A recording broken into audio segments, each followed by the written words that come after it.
All right, Dad, you're on, and you're late. Well, yeah, I'm sorry about He's that, late. guys. I had some heating issues at home, and being New Heating England. issues, and by the way, happy holidays. Yeah, happy holidays. I hope 2025 is a great year for all of us, especially the people who subscribe, and also who are in the upholstery business trying to make a go of it. Speaking of which, I got a great call from a subscriber out in I think it was Arizona, Patrick, or New Mexico, Arizona.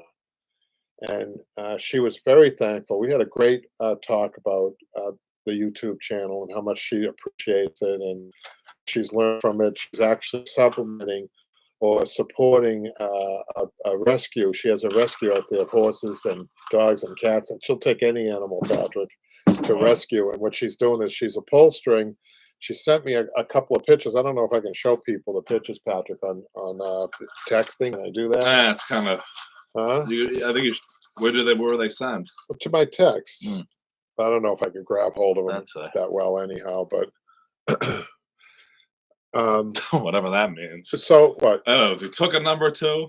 I haven't taken a number 2 yet. What are you talking about? That comment. I don't see it. Create a creature like number 2. There's number 2 from Austin Powers. Remember him? Oh, long-time watcher. Oh, that's wait a minute, Patrick. Creative creature. It sounds like our name. Yeah, she's such a long-time watcher, first-time commenter. Well, thank you. So, Patrick, sometimes we get. I'm just going to mention it on the YouTube. I'm sorry to get all vulgar there. Sorry, guys. Sometimes if Jimmy's not here, I got to sometimes step in for him. Sometimes we get. Not everybody agrees with everything I do on YouTube. Oh, jeez, I know. But upholstery is very varied in the training. They're really, except if you're in Sweden. I know in Sweden they have a formal program of upholstery. The reason I know that is because I had a Swedish intern one summer. She was wonderful, and they teach everybody across the board upholstery, but they do things differently. Even they do different things. For instance, what they do is they call it a cake, which we do too. Especially traditional, like webbing and a horsehair hay and the edge roll that we use and the hand stitching all together, like a cake that you bake. All the ingredients come out to be a cake. And she was really good at making a cake. And she spent a summer with me. And I'm getting to that, Patrick. I'm getting to a point. Yes. So she had You've been bombarded. She had her way of doing things, and I was trained by European masters who were, I would say, more like a farm type thing, where they, I don't think there was a formal training with them. I'm pretty sure that they were like taught by other people, and it was kind of like more like less formal. Let's just say that. It's a very long-winded explanation. I know, but we get these comments sometimes from people who I don't know. Something must be in the air, well, in the water. They may have been. We logged on, and it was just they may 6 be comments insulting. Yeah, they may be expert on certain things, like womb chair, for instance. I have my own way of doing a womb chair. I have a unique way sometimes of upholstering, but it's also my teaching is done in a way that's I do simplify things. I try to when I'm teaching. I think that's what makes a good teacher, a good class. So you don't want to throw too many technical things to somebody that's never done anything before. I mean, just tool use alone, Malcolm will tell you is Malcolm Randy. Hi guys. Is something that can be taught, and I know that wasn't there a comment about my tool usage too. Yeah, this guy's filthy. Look at all the staples everywhere. Oh, did they use that word? Yeah, something like that. He's very. Look at this guy. The way he works is so dirty. Well, and I said, time is money. Well, people don't realize that these are your pieces that we're making. Right. These are customers' pieces. But also, too, somebody that's making a comment like that you could learn from somebody like that. I'm trying to teach Patrick sometimes. But you've always been. That's constructive kind of criticism is not a bad thing, right?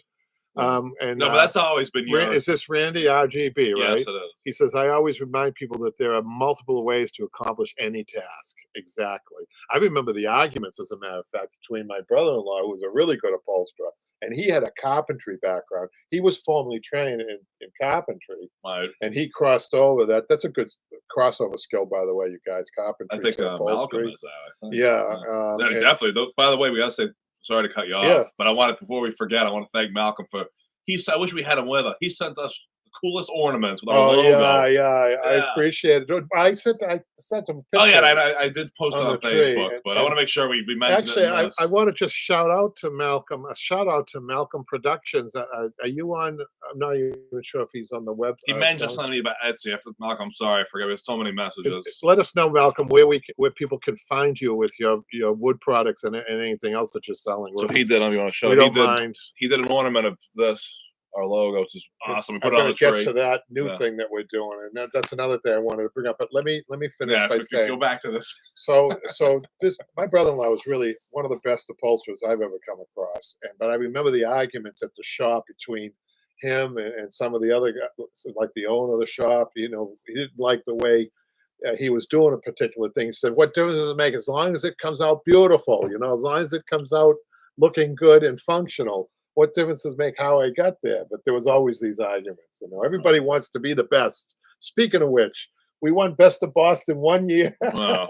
in 2018, which we're very proud of. And we have a nice poster, right, Patrick, at the shop, which I have in the front window.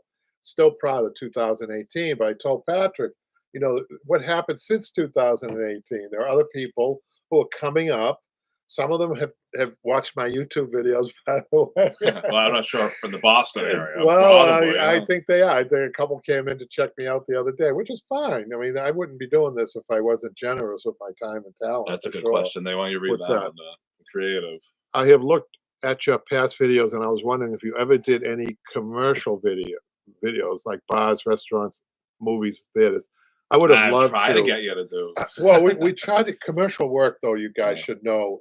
I don't know if Creative Creatures trying to get into commercial work. That's a tough game, man. It really is. You're dealing in volume. You're dealing in schedules. You need to make sure your time constraints and your Thanks, labor. Lee. Moving and even just moving large amounts of pieces. I once in a while do it. Patrick's seen me do all those chairs recently. No, we had a really cool one, but they wouldn't let us film there. I don't think we had that theater that one time. Yeah. So we didn't. We could have done a video on that, Yeah. but I don't think they wanted us to film. So there. we do it, but it's not our main thing. Would I say no to it if the price was right? No, but it is hard work, so be prepared. It's a younger person's game, I think. But I really. should say that person with the comment did have a point. I've always been. We have like electronics down at the shop, Yeah, and you do have a bad habit. I mean, you can't help it because the stuff is dirty. of course. But I always try to get on you about because we have that machine, that POS machine that gets full I of know, dust. but you know something, Pat? That's exactly why I don't do wood.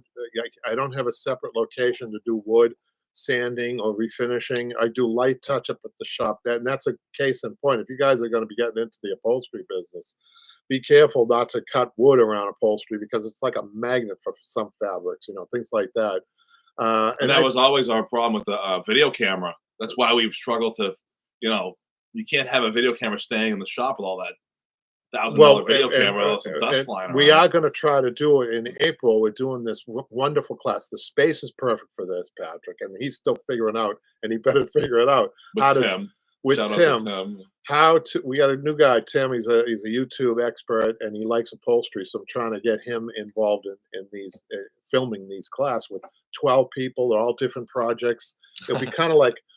I think it would be kind of fun. I think could even turn into a comedy of sorts. Yeah, right? well, you got to be careful there. There's a fine line. Well, I mean, it would be put it to. Well, put it this way: is Jimmy got to be there? Then it'll be a comedy.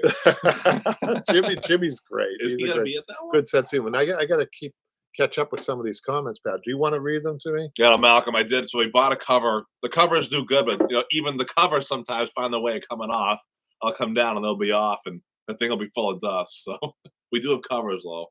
Lee says, "Happy New Year, late Merry Christmas to you too." I'm 42. Am I getting into it too late? I don't think so. I think you're in good shape. It's funny. A lot of the upholsterers don't die. They always recover. Did you know that, Patrick? Oh, jeez. With the coconut hair. That's an old joke. A very old joke. Coconut fiber. But a lot of the men I was when I first started, they were in their 70s and 80s, and they were still going strong. So maybe there's something to upholstery. I don't know. I don't think 42 is too late to learn anything. I think. Look at what Randy said. Well, Malcolm says you can bag a camera. Yeah. You already got that. I started. Randy said I started taking classes at 55.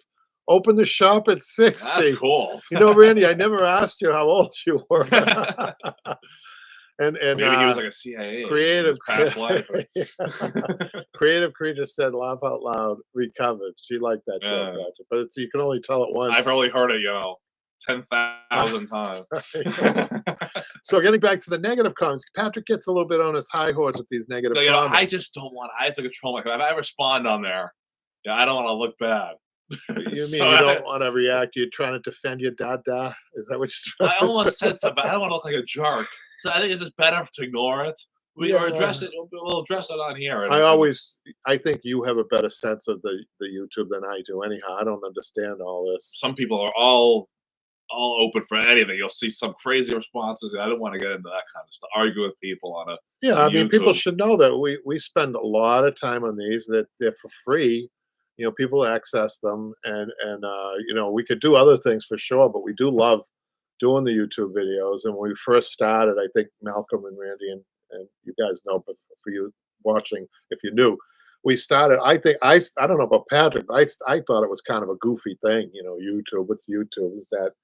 But then we got a call. I like to talk.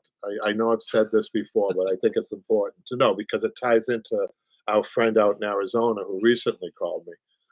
But we got a call from a single mother who, a couple of young children. She was a stay-at-home mom. She was looking at the videos and she was supplementing her income to do upholstery to support her young family. So I said to Patrick after that, I said we can't goof around. If people are, you know, I remember one video we did, Pat, one of the early ones. Remember the cushions fell on me. Yeah. No, we had to stop. I mean, people were really relying on us in this way. You could do a mix of both. I always said that. That's why I think this new thing in April will be fun. I think I think there's an entertainment value to it, but I don't understand how it works. The entertainment value. I mean, the interactions between the people. Just gotta be careful not to go too far. Well, we have to, we have to self-center. We could have like a bleep button or something. Engaging with internet trolls is a waste of time. Exactly. That's what I was saying. I always responded, but I said, this isn't worth it. Right. Creative creature said, I just want to do something where I have a sense of completion at the end of the day and where I don't dream about it. Yeah. I think upholstery can do that. And I think that always remember you guys, and I think Malcolm and Randy and all you upholsterers out there would agree with me. The actual knowledge base of upholstery is probably like really small. I mean, I did a how-to book. Do we have that around here, Patrick? No, we have our new book. I think I showed it the last time on how to do an ottoman from like the springs up. I think that the knowledge is very small compared to the skill. So I think that should be encouraging in a way for anybody that's just starting out. Read upholstery books. I don't know if mine's out there anywhere, Patrick, but it should be. Well, it's available on the YouTube channel. Actually, it is digitally. Yeah, digitally. Can they download that? Yeah. Oh, you guys! I think it's $50 for that and the video, the ottoman video. You can download that. I think it's $20 for just the book. And I think that covers a lot of the most of the traditional methods. I think, and I think even though it was created in 1991, but right. But I guess really got outdated, right? I guess so. So to address the comment by Creative Creature, I think he or she, I'm not sure. Always remember that it's a very small knowledge base, and then from there it's skill building. But as far as skill building goes, I loved building my skill. I have the type of personality that I could stick with something all day long and get it right. And that's what I needed in the beginning. You need that in the beginning to be able to admit that it doesn't look right, take it off and take it out and start again. So Malcolm says upholstery is a wide field, traditional, like you seem to do, automotive, aircraft, marine, and have different needs. True. There's more of a mechanical there's more of a mechanical knowledge on those other things that Malcolm mentioned for sure. And the machinery changes and the space that you work changes. I think the nice thing about the DIY, the thing that we do with the YouTube is that, and people have started, we haven't heard from our friend in Enterprise in a while, Patrick, Alabama. Enterprise. But you could start. He literally started in his living room, his small living room space. He had 40 square feet. that he started, Friend in Enterprise, Alabama, and he started. Wow, it's the name of the town. I didn't know that. Right. He started on 40 square feet, went to 400 square feet. And the last I heard, he had 4,000 square feet where he was doing upholstery and he was doing other refinishing and he became, I believe he's the type of guy that would become the cornerstone to that community in a business. You'd be surprised. Next, a coffee shop opens up next door because there's a traffic flow and things like that, and then maybe an architect moves in an office or a barber. I mean, the list goes on and on. It just takes one person in a small town or a large town to be that store, and then I think that you could change a community that way. Creative Comfort says, I'm in Arizona, and my other friend. Oh wow, Malcolm too. Yeah, So there's a lot of Arizona people that are doing nice this. out there. Would love to learn more stuff from your friend if she is willing to teach. Bernice? I think Bernice. Did you see the? We have 3 classes with Bernice on our website. We have you guys. She is an educator. She is actually a real educator. Where I'm a kind of a street guy. She actually is an educator. Whatever that means. Well, it means that I'm less formal than she is. Put it that way. But she's wonderful, and she does other teaching that she does. She teaches bridge, and she's got a really good math background. So for all of you who like math, Bernice is really, and she's got a really good approach, a little different than mine. Really good approach to teaching. I think those were popular classes, Patrick. Yeah, people like those. Yeah. Malcolm says residential is just a small part of the upholstery business. True, yeah. And I think Malcolm gets into other things that we don't get into, Patrick. He does a lot of stuff, it seems like. So I wanted to talk about this one. By the way, you have comments if you want to read them from YouTube. Oh, right. I always have something to talk about, don't I? That's for sure. Malcolm says, if you want to learn, I wouldn't say this because, I have to practice modesty. And what did he say? He said, modesty is a skill, if you want to learn about traditional residential upholstery, buy all the Upholstery on Broadway classes. I'll say it. Buy all of them, please. We're begging you. Actually, this is take it from Malcolm. I think Malcolm did buy them all, didn't he, Patrick? And that reminds me, I better come clean, Dad. What? Remember I promised the class for the holidays. Oh, let's talk about what happened. Oh, my God. Oh, no. Let's talk about what happened was I just simply forgot. No, what happened to the cushions? Oh, well, but should we talk we got about it on. that? That doesn't affect the class. No, I know, but no, I want to apologize, guys. It will get done. We just have so much going on now. You're going to talk about we're doing this custom furniture thing. Segue into that. Right, we're going to be doing. I'm still going to edit it. Still going to go up, but yeah, you better. But we have an upholstery tragedy to report. And this doesn't affect the class. The cushions are in the video. I know that. Shakespeare couldn't have written a better tragedy than this. Yeah, we got accused of something. No. Yeah. I don't want to talk about that. I only want to talk about what happened. So poor Jimmy, we worked so hard, all of us, the 3 of us. He worked with me on the sofa. I taught him. Patrick did the editing, which people have. No, I haven't though.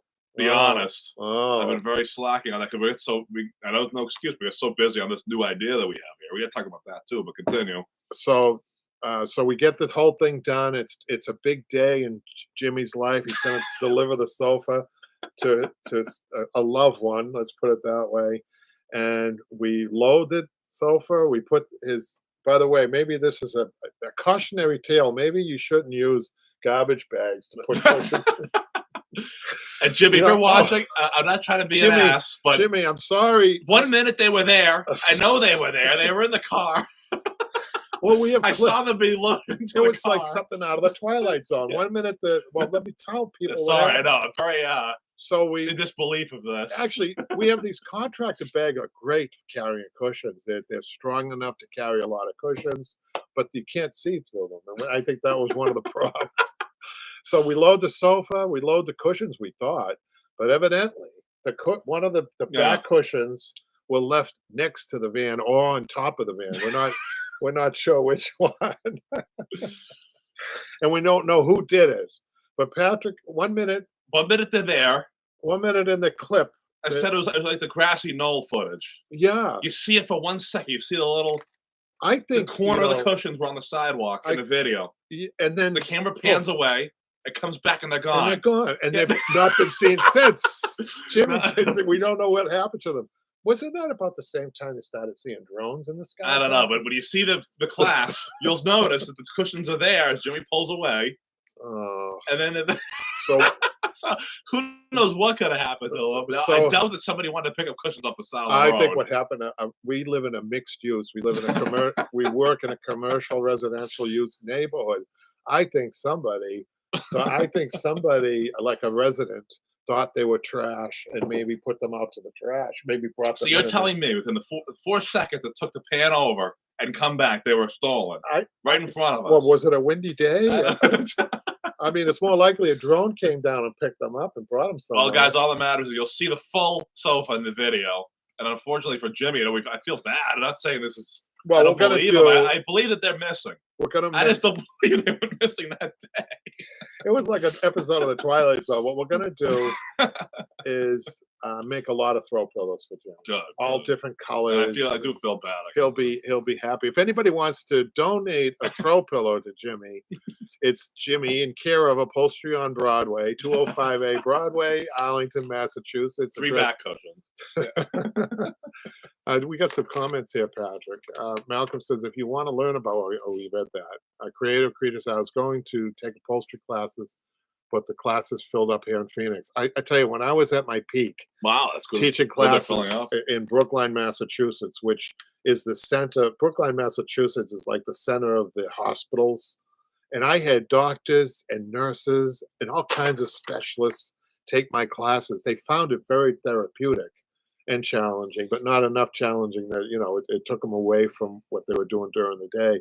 But we were teaching, Patrick doesn't remember this, he wasn't even born, 3 nights a week. So, and 12 people each time. There were 36 people altogether in a week, and the classes were full. Can you make sure that everything's okay? We just got a call. The heating is out in our 20 minus, probably it's about 10 degrees here with the wind chill, I think. But it's about 20 degrees. And then with the wind chill, it's colder. So we want to make sure that everything's okay at home.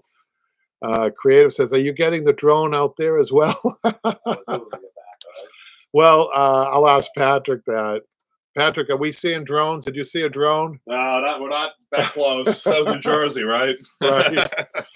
Rob, these drones can pick stuff up. It could have came down and taken the cushions right up into the sky. Well, I never thought of that. You know what, Patrick? Even aliens need to be cozy in their little alien nests. Right? The whole thing is so odd. I really wish I knew what happened to them. Hey, maybe that could be a line of furniture, drone furniture, drone chairs, or something like that. I don't know what the weight limit is for what they can pick up. Creative. Randy has a good suggestion for Creative Creature. Not sure if this is okay, but look at the book by Amanda Brown, Spruce, a step-by-step guide to upholstery and design. Some of the older books are good, you guys, too. Some of the older books that I've come across, I can't remember them off the top of my head, and they're good with. Usually, these books have good illustrations with them. Before we knew Michaela, and Michaela's a great illustrator, isn't she? I hope we get better soon. She's sick right now. Yeah, send out her we hope that she gets better. And is she watching? Just a cold. Yeah, I don't think. I don't want to scare people. She's fine. She's just got a cold. But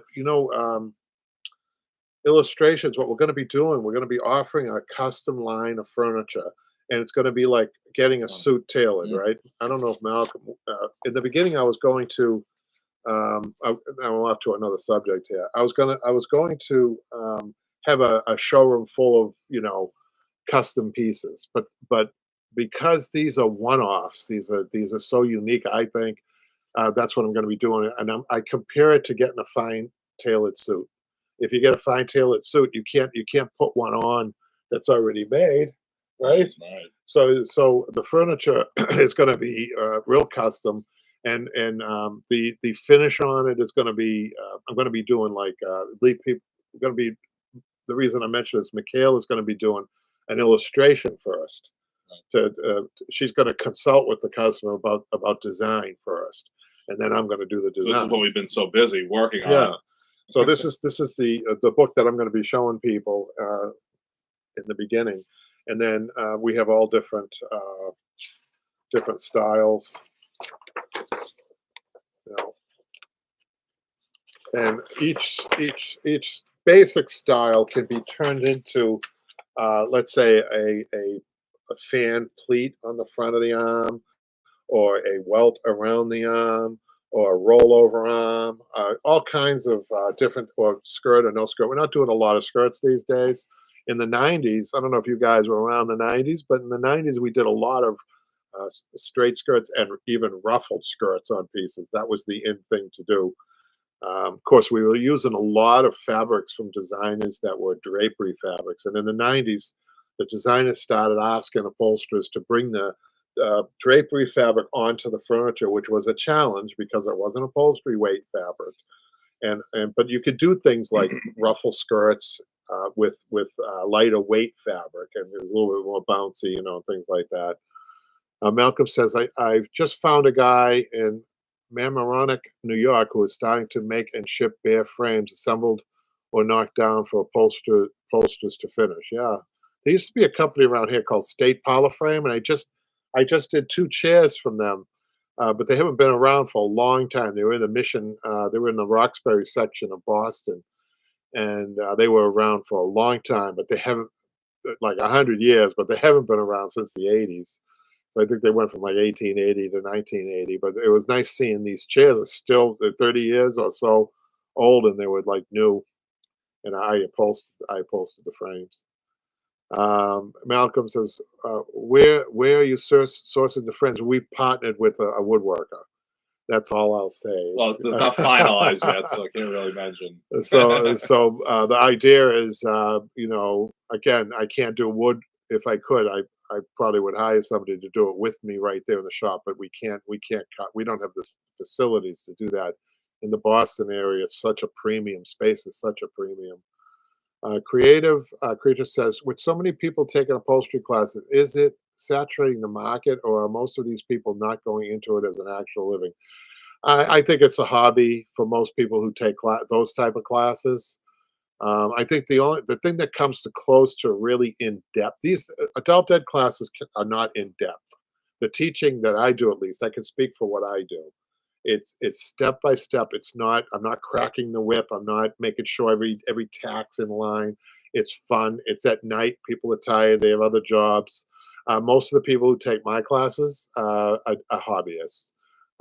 Has anybody gone on? Yeah, I mentioned one gentleman who watched us on video, and there are other people out there, I'm sure, who have started their own, and they're youth. It's a little bit of worrisome, right, Patrick? What do you mean? Because they're youthful, they have energy, I they're think it's smart. good to see.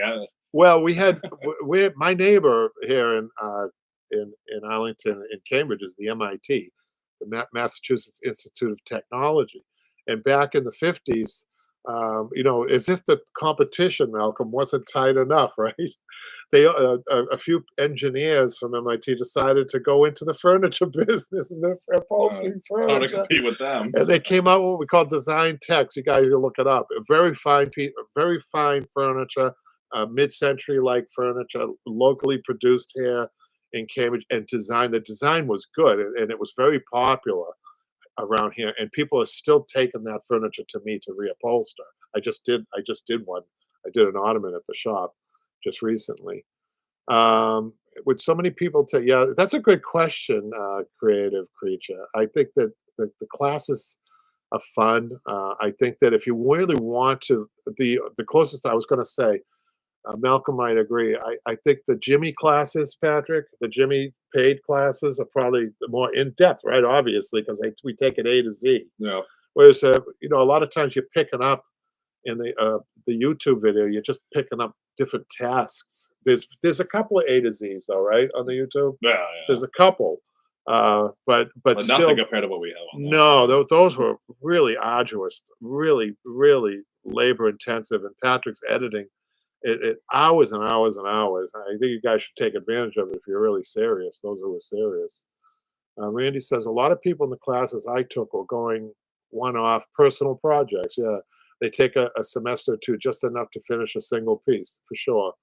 And they enjoy that. They talk about it for years. I've had people say, "My mother took a class, or my grandmother took a class years ago," and they're very happy about that. Lee's unique views. Is that somebody new, Patrick? No, it's Lee. They've been on that Oh, hi, Lee. I'm wondering about how many upholsterers in each of the viewers' area that does it for a living. I have maybe one other guy in my area, so it's nonstop visits for me. Well, good for you.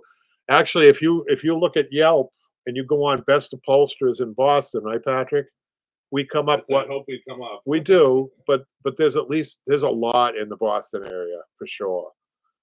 But it's a hard business, you guys. I wouldn't want to mislead. I think you kind of have to kind of mend in or mesh in with the culture. I guess that's what I'm saying. You really, I mean, don't expect to have manicured hands for sure. It's really tough work, and anybody can do it, a man or woman. It doesn't matter. I think there's a lot of fortitude that goes on with it. There's a lot of long days. Like I said, when I first started, they had me on French nail panels, and a lot of seasoned upholsterers couldn't do that because they rushed through that in their apprenticeship. But they needed somebody, and that was me, who could really stay with it and be patient and be able to put those domed tacks in, and make them look good. I didn't say straight. I said look good, because interesting enough, and you guys all should know this, upholstery is viewed from about 10 degrees or 15, 10 or 15 degrees like this, right? It's on the floor. You're looking at it like this. So you're not looking at it like this. You're not getting down on your knees looking at a panel down. So this is interesting. This is what I realized. You really have to have a three-dimensional sense when you're doing upholstery, and realize that you're making it look good on the floor, not on your horses, right? That's one of the things, right, Patrick? Yeah. So they came out with this gun that shoots the nails, right? That shoots the decorative nails. No good. It was too perfect. In other words, it was perfect this way, but then when you go up like this, it's imperfect. Do you follow me? So that's part of the art, right? I think I'm not sure if anybody knows about fine art, like Van Gogh and people who paint fine art, landscapes, and etc. I wonder if they do the same thing. I wonder if they paint, in a gallery. I suppose in a gallery, it's the level of the eye. This is interesting. I've never thought about this before. It's the level. If you go into an art gallery looking at fine art, right, Patrick? I bet Michaela would know this. You scan. Usually they set the paintings up eye level. Now I'm wondering if the artists intended for people to look at their work eye level. Isn't this interesting, Patrick? Is it eye level, or did they view this way or this way even? I wonder. This is important. If you are a three-dimensional thinker, you have got a definite advantage over others that aren't in upholstery. And I think this could be one of the stoppers for people. I remember one of the first classes I taught. I had 12 people in front of me, 12 sets of horses, 12 projects. And before I did anything, it was my first class. I'll never forget this. I asked everybody to close their eyes. And they closed their eyes, and I closed mine. I said, "Now I want everybody to visualize their piece of furniture on the horses.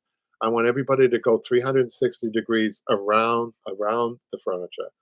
Now I want you to hover over the top, and I want you to visualize the interior of the chair." So as I'm talking, as I finished, I'm opening my eyes. Every single person had their eyes open, and most of the people said to me, "We can't do that." Well, I can, and I always thought that was a talent that everybody had. So you shouldn't assume. So I realized my teaching skills had to change. I really had to get descriptive, and I think people who watch the videos, you'll know that I really get into some real. I break it down. I think I break it down nicely to try to make everybody understand, no matter how your brain works. Malcolm says most upholstery shops are small, which means you are self-employed. So you have to be like running your own business. You have to like running your own business for sure.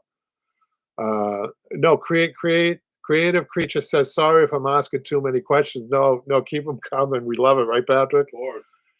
And then Malcolm says, I'm backing up a little bit. He says, there are very few frame makers.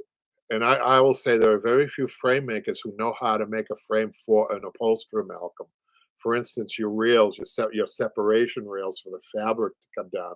I've seen frames made without those. And that means that you have to create that rail. But Malcolm knows what I'm talking about. You would create it with webbing. You fold webbing, and it's really a lot harder than if the wood rail was there. It's not a structural nail. It's just a separation rail. Malcolm knows what I'm talking about. Malcolm says Randy says, a lot of people in the class I taught, I already read that. I'm wondering about how many upholsterers in each. Okay, I read that. There are a lot of videos on about upholstery, but only 3 or 4 sites I have found are actually training. So Malcolm, I'm thinking along with this class that I'm doing, it won't be the type of training, but there'll be a lot going on in this class. If there are 12 different projects, 12 different people, 12 different stages of the furniture, at least for traditional, there will be some modern furniture. I'm sure it'll cover a lot. I'm hoping that it's going to be fun. You can imagine. How are we going to do it with the GoPro, Patrick, or what? GoPro, maybe a couple other Yeah. camera angles. Yeah, it's going to be a hoot. Randy says within 25 miles, I could think of 6 shops who have been around 10 or more years. That says a lot. Creative Creature says David by Michelangelo, I think, sculptured to be viewed from below. Sculpted to be viewed. Michelangelo. Ah, he or she. I'm sorry. David, the David statue, right, Patrick? The Greek by Michelangelo, right? The Greek or something.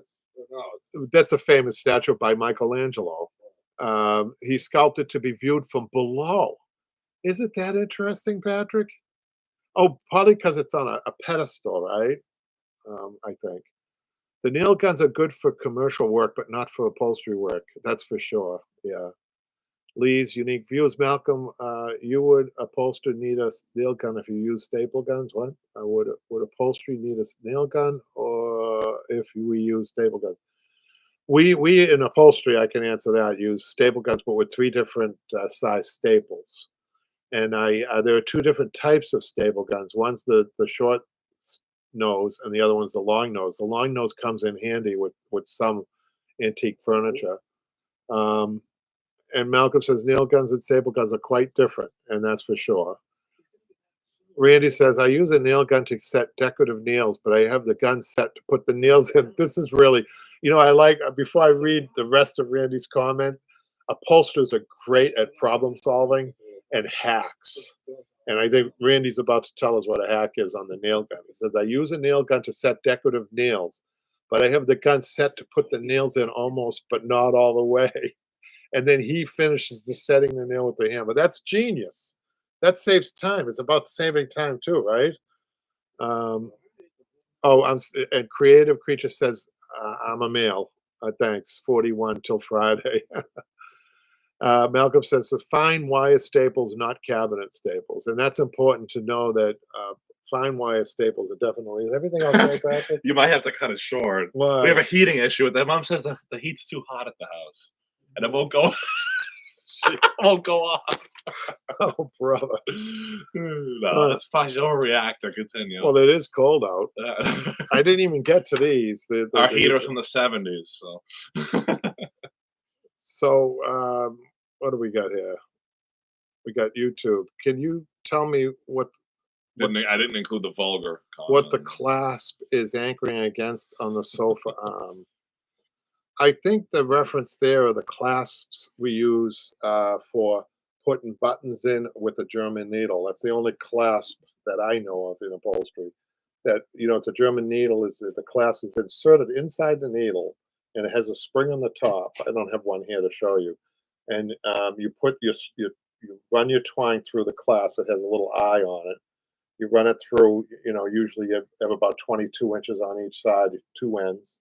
You insert the clasp with the needle in, and then you push the spring mechanism that has a hammer that drives the clasp into the furniture, and you hope that the clasp holds on or grabs hold of something solid like a spring or webbing or something.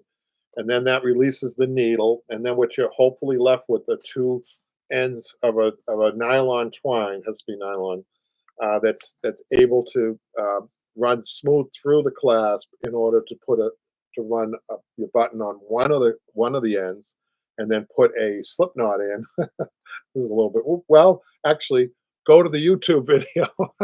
Where there's two YouTube videos of pop buttons. One is with the German needle, and one is with a hack. Speaking of hacks, that I use to teach people who don't own a German needle. I don't think too many people do. We catch up with some of these. That was an interesting thing about Michelangelo. I didn't know that. But I don't know. I know the statue that she would know. Michaela would know. Malcolm, you would use an upholstery a nail gun if you used it. Well, I'm not sure what he means by that. David's arms are long enough to go just above his knees. David's arms are long enough to go just above his knees, which means the perspective, I guess she's talking about, the perspective of looking at it like this. Use a nail gun to set decorative nails. I read that, and I think I'm caught up. So the next one is any particular kind of glue in that glue gun. Yeah, I mean, the glue that I get from my supplier, and you have to be careful with glues. Malcolm, you'll know this. And the glue gun. The glue gun, you need to use a glue gun that burns the glue hot enough. The only problem with that is it will burn you too. So, but most of the guns that they have, the glue, I don't think the issue as much as the gun. Most of the guns that they have, glue guns that they have in craft stores, are not hot enough to do any type of work in upholstery. So if you're going to buy a glue gun anywhere, even at a craft store, make sure it has two settings, a low and a high, and always set it high, or get a professional glue gun. So that's a really good advice, especially if you've done a whole chair with the glue gun that isn't hot enough, and then you realize that your gimp or your double welt didn't adhere to the fabric. That can be a bummer. Yeah, Elliot says, hi Elliot. He says Osborne calls that a tufting needle. If anyone is looking for one on their site, tufting needles. Yeah, I always thought a tufting needle was something else, but that's probably right. Yeah. Now keep in mind, you don't need to use that needle. You use a straight needle if you're reupholstering. If you have the back open and you're doing the insides, you don't need the tufting. You don't need the German needle. That's a little bulky. You just need. There are a couple of different types of button needles, and they have the best, I think, button needle is one that is not double pointed, one that is diamond shape, one that's about 14, 15, or 16 inches long, and has the eye on one end, and then that's it. Spring cushion. How are these springs attached? How to pick the right cushion? They're not attached really. Actually, those cushions on the interior of the cushion, of the spring cushion, are actually a separate. They're separate. It's talk about a cake. It's actually the springs that they call the Marshall unit, and they do have some foam that's put around it, some Dacron to build up the edges a little bit if it's done right, and then a wrap of 50-50 down feather is the best wrap.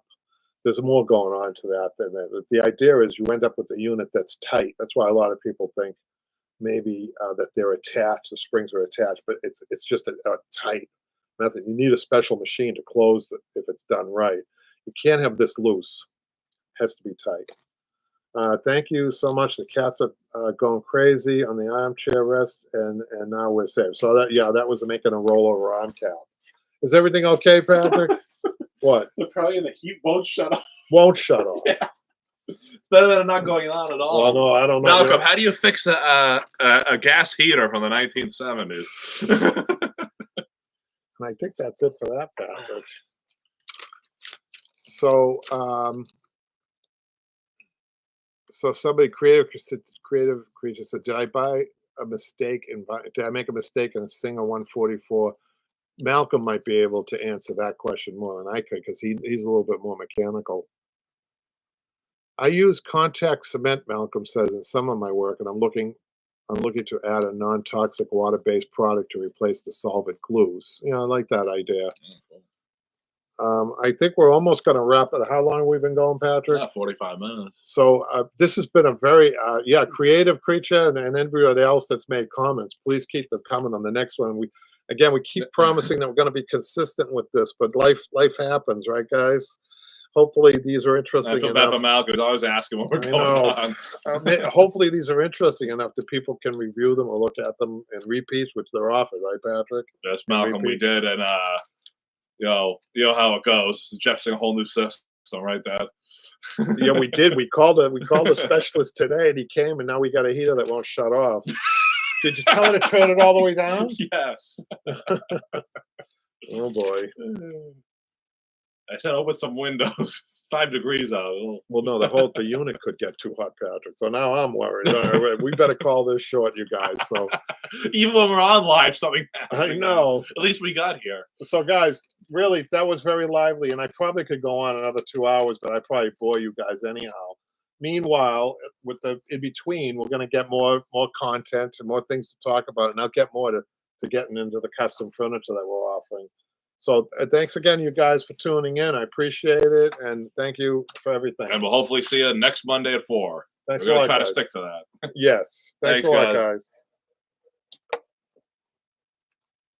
What's going on?